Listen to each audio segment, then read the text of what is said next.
Olá, alunos, tudo bem? Espero que todos estejam bem, se cuidando, lavando as mãos sempre. Se não for possível lavar as mãos, passando álcool em gel sempre quando sair, utilizando a máscara da saúde. E falando em saúde, nós iremos falar hoje um pouquinho sobre o meio ambiente, dando continuidade ao primeiro vídeo que eu postei para vocês. Agora, nós iremos falar sobre as fontes alternativas de energia. Nós utilizamos no Brasil a hidrelétrica, que é uma fonte de energia que é utilizada através das águas, dos rios, né? Mas nós temos outras. Elas são renováveis. Por quê? Porque ela é alternativa e responsável por realizar uma geração elétrica de baixo impacto ambiental, que também é sustentável. A energia solar é um exemplo disso. Assim, diferentes das energias convencionais, as fontes de energia alternativas não usam combustíveis fósseis. No Brasil, as energias alternativas têm sido usadas há muito tempo, correspondendo a quase 84% de toda a matriz energética do Brasil. Porém, no mundo a situação é outra. Apenas 14% da matriz energética mundial são compostas de fontes alternativas de energia. Mas vamos entender um pouquinho o que são essas fontes alternativas de energia? Então, e o que são essas fontes alternativas de energia? As fontes alternativas de energia são matérias-primas produtoras de energia, que, diferentemente das energias convencionais, não utilizam derivados do petróleo e outros combustíveis que são fósseis para gerar essa energia. Os exemplos, nós temos vários. Uma delas é a energia solar, a outra é a energia hídrica, seria da água, a energia geotérmica, que é a energia do interior da terra, a energia eólica, que é do vento, e a energia maremotriz, que são das marés, ou onda motriz, tá? Nós temos também os biocombustíveis, que são o etanol e o biodiesel. Esses combustíveis, eles são sustentáveis, eles são energias limpas, eles não poluem o meio ambiente, assim como a gasolina, tá? Quais as vantagens? As fontes alternativas de energia são uma opção de substituição do modelo energético atual, que se baseia no uso de combustíveis fósseis, que são poluentes e esgotáveis, eles se acabam. Veja as principais vantagens desse tipo de fonte alternativa de energia. São consideradas limpas, com menos poluentes, são inesgotáveis, podendo regenerar-se ao longo do tempo. Os impactos negativos na natureza são bem menores se comparados ao uso de fontes não renováveis. Outra coisa, comparadas ao uso da energia nuclear, as fontes alternativas de energia, elas oferecem um risco bem menor para a população, né? A gente tem, por exemplo, a usina de Chernobyl, que era uma usina nuclear e ela explodiu, teve a explosão de uma única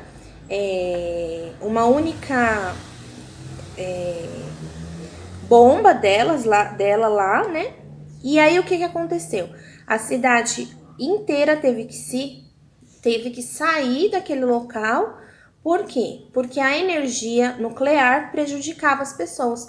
Muitas pessoas morreram com o acidente de Chernobyl e muitas pessoas chegaram a morrer anos depois, com câncer, com várias doenças, câncer em um monte de partes do corpo. Porque a energia nuclear, ela faz isso, tá? Então, a usina de Chernobyl é um exemplo desses, tá? De como a energia nuclear, ela é perigosa. O uso dessas fontes é uma forma de reduzir a dependência em relação ao modelo energético atual, que são os combustíveis.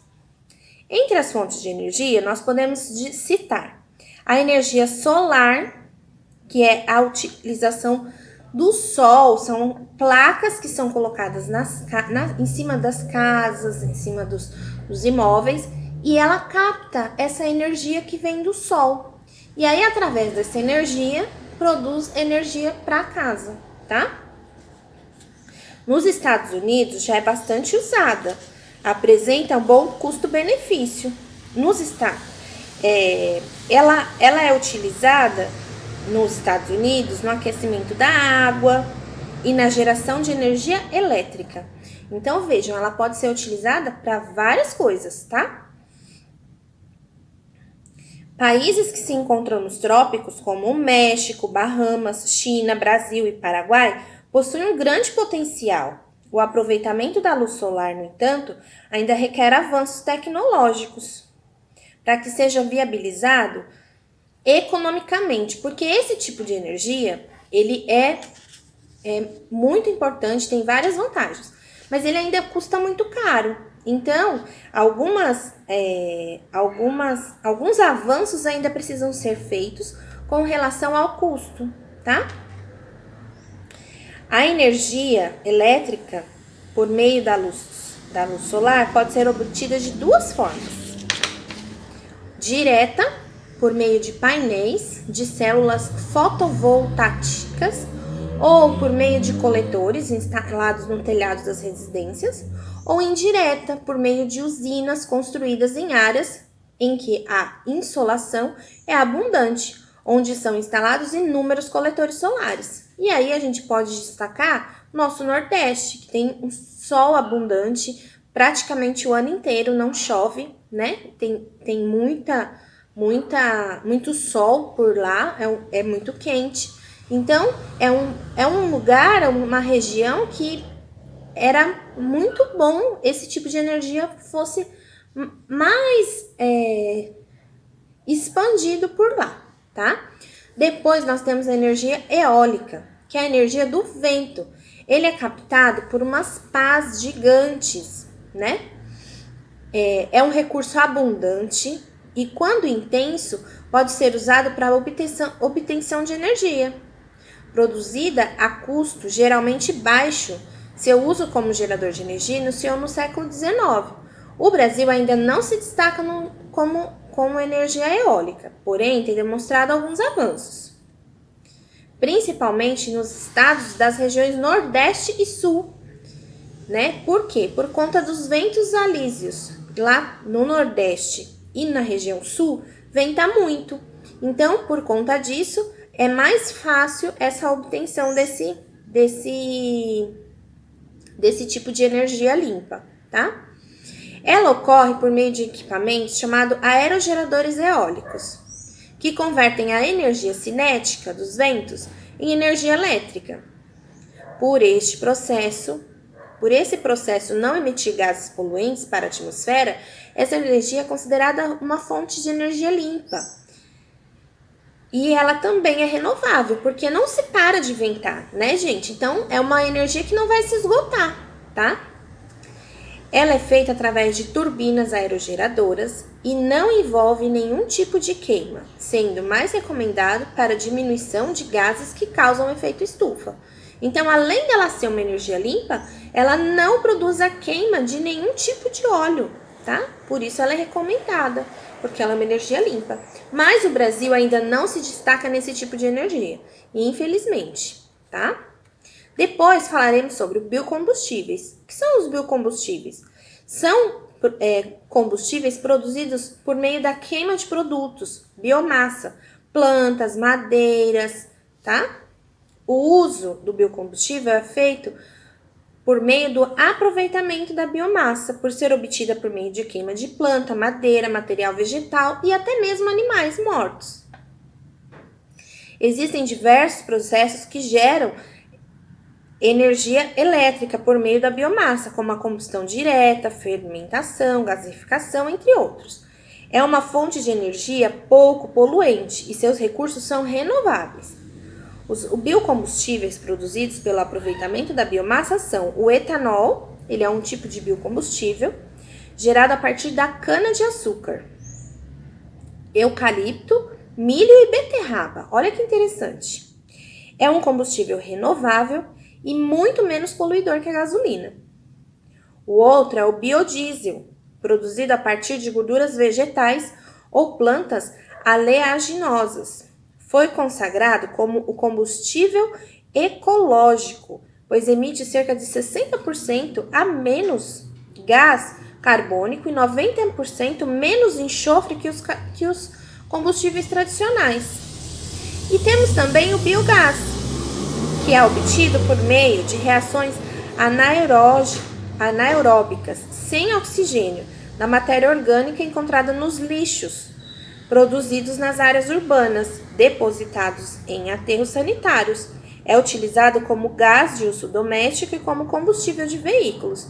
Então, o que é o biogás? O biogás é um gás que ele é obtido através da matéria orgânica que se encontra nos lixões, tá? Então, até mesmo o lixão, ele tem esse biogás, tá? Ele tem um gás, ele pode produzir gás. E esse gás pode ser produzido como gás de cozinha, né? Um gás doméstico ou combustível de veículo, tá? A utilização de biocombustíveis, contudo, apresenta aspectos negativos. Algumas dessas fontes alternativas de energia podem ser produzidas utilizando muita água. A agricultura já é responsável por cerca de 70% do consumo de água no mundo. A expansão dessa atividade econômica, além de aumentar o gasto da água para viabilizar a produção de energias alternativas, demandaria o aumento da ocupação de terras e, consequentemente, o desmatamento. Então, por um lado, ele tem algumas vantagens, por outro, ele não tem tantas assim. Depois nós temos a energia dos oceanos, que são captadas através da força das ondas, né, ou maremotriz. E nós temos a geotérmica, que são fontes alternativas de energia que são captadas através das atividades vulcânicas. São energias que são captadas do centro da Terra. Por isso que se chama geotérmica. Tudo bem? Depois nós passamos para as questões. Nas questões, tá? Vocês vão responder para mim. Quais são as fontes de energia alternativa? Olha lá, quais são? O biodiesel, a energia das ondas, né, dos oceanos, a energia solar, a energia eólica, né, e a geotérmica. Quais são as vantagens desse tipo de energia alternativa? Elas são limpas, né, gente? Por isso que tem essa vantagem, porque elas são limpas, são produzidas, é limpo, não é uma produção que agride tanto o meio ambiente quanto as outras produções de energia. Qual foi considerado o biodiesel ecológico? O etanol, o combustível ecológico, o etanol, o biodiesel, o biogás. Qual tipo de energia utiliza a força das ondas do mar? É a solar? É a eólica ou é a onda motriz? Uma dessas aí. Depois nós passaremos para a geografia. Em geografia, a gente está falando sobre a energia eólica, que é captada no Nordeste brasileiro. Atualmente, o Brasil produz cerca de 9,5 gigawatts de energia por ano através da fonte eólica. Este montante corresponde a cerca de 8,6% da matriz energética do Brasil. Então, dos 6% de energia que se produz no Brasil, 8% apenas é através da energia eólica. E aí, a professora colocou alguns principais complexos e parques eólicos do Brasil, aonde eles estão localizados. A cada ano, o Brasil aumenta sua produção de energia elétrica, com a instalação de novos parques e complexos eólicos. Então, nós temos em vários lugares. Nós temos no Ceará, no Rio de Janeiro, né, na Bahia, no Rio Grande do Sul, em vários lugares. Primeiro, vocês vão me responder lá nas questões. Quantos são os parques eólicos no Brasil? Quantos tem? Olha lá na tabelinha, conta e me diz quantos são. Depois, em que regiões eles estão localizados? A maioria deles estão localizados no Nordeste, mas tem outras regiões também. Em que região do Brasil não tem parque eólico? Tem uma região que não tem parque eólico. E aí vocês vão saber através dos estados que eles estão localizados. Qual o parque eólico que mais produz energia no Brasil e que estado ele está localizado? Como que eu vou fazer isso, professora? Como que eu vou saber? Aqui na nossa atividade, aqui nesse quadrinho aqui, ó, ele tá falando Parque Eólico de Jiribatu. Fica em Santa Vitória do Palmar, no Rio Grande do Sul. A capacidade dele, da capacidade instalada, é de 258 megawatts. E todos eles têm essa informação. Vocês vão olhar a tabela, observar e vão me dizer qual produz mais. E em qual região, em qual estado que ele está localizado. Ah, ele está localizado no Ceará. Ou ele está localizado em São Paulo, ou no Rio de Janeiro. Mas vocês vão consultar a tabela. Lá na tabela tem todas as informações. Depois, qual é o parque eólico que menos produz? Então, primeiro eu pergunto qual que mais produz e depois o que menos produz energia. E aí, vocês vão procurar da mesma maneira. Depois, a professora trouxe um texto sobre as usinas hidrelétricas no Brasil, na nossa atividade de matemática. E aí, vocês vão observar que tem aqui, ó, vocês vão ler o texto, vocês vão observar que aqui do lado tem uma conta de energia, certo? Certo. E aí, vocês vão, através da observação, vocês vão dizer para mim qual é o tipo de conta do lado. Essa conta é residencial? Essa conta é comercial? Porque na nossa conta vem escrito se a conta é residencial, se ela é comercial. Qual mês teve o maior consumo de energia? Qual mês que teve mais energia nessa conta? Qual mês teve o menor consumo? Teve menos consumo? Qual o nome da empresa que distribui energia nessa conta? Quando será a próxima leitura? Que dia que fará a próxima leitura? Tudo isso, gente, está na conta, tá? Está nessa conta, que eu coloquei aí como modelo, mas também tem na conta de vocês, tá? As respostas vocês vão dizer com relação a essa conta que tá aqui. Mas vocês, para nível de curiosidade, vocês podem pegar a conta de vocês para verificar também. E depois, em outubro, o medidor marcava 56.373.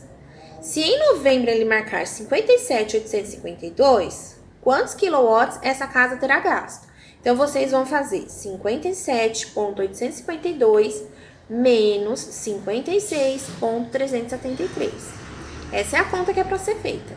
O maior vai tirar o menor dele, tá bom? E aí vai dar o resultado de quanto que essa família gastou neste mês. Depois, nós temos várias figuras de pessoas que trabalham com o meio ambiente. E nós temos o poeta, que é o nosso Braulio Bessa, né? Então, nós temos o bombeiro, o poeta, o ecologista, o cientista, o lixeiro e o engenheiro ambiental. E nós temos algumas perguntinhas para vocês. O fogo assassino mata. E quem apaga? O bombeiro. Sou apenas um poeta. Quem sou? O poeta, né, gente? Faço parte dos trabalhadores que ajudam na limpeza das cidades. Eles limpam a cidade, deixam a cidade limpinha, cheirosinha, bonitinha para nossa convivência. Quem são? Cuido da natureza e estudo o meio ambiente. Ele cuida da natureza e estuda todo o meio ambiente. Quem é? É o ecologista, né? Aí tem um outro, Estudo no laboratório maneiras de ajudar o meio ambiente. Ele estuda, mas ele estuda no laboratório. Ele não vai lá para a mata, ele não vai no meio ambiente estudar lá no meio ambiente. Ele estuda lá no laboratório. É o cientista. E o próximo, estudo maneiras de tornar o meio ambiente mais sustentável. Quem é esse? Esse é o engenheiro ambiental, tá? Depois, em artes, nós temos uma atividade muito legal. É chamada de arte ecológica. É um tipo de arte que ela é contemporânea. E ela usa elementos da natureza para fazer escultura, pintura. Então, ela pinta um muro onde tem uma árvore. E essa árvore vira o cabelo da pessoa, tá? Ela faz com folhas caídas do chão, ela faz uma coruja ou ela faz um desenho. Isso chama arte ecológica. E tem muitos artistas que estão adeptos a esse tipo de arte. Na nossa atividade dessa quinzena, o que vocês vão fazer? Eu coloquei 2 exemplos aí desse tipo de arte, ó. 2. Aqui é um girassol feito com folhas, né, sementes. E aqui um menininho feito com folhas também na calçada mesmo, tá? Que foi tirada uma foto. Aí vocês vão fazer o quê?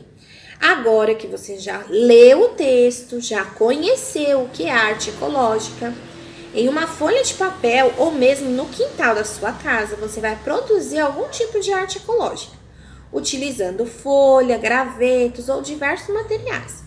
Eu posso colar na folha? Posso pegar uma folha de sulfite e colar? Pode sim. Posso pegar folhinhas e fazer com folhas fazer algum desenho? Pode também, tá?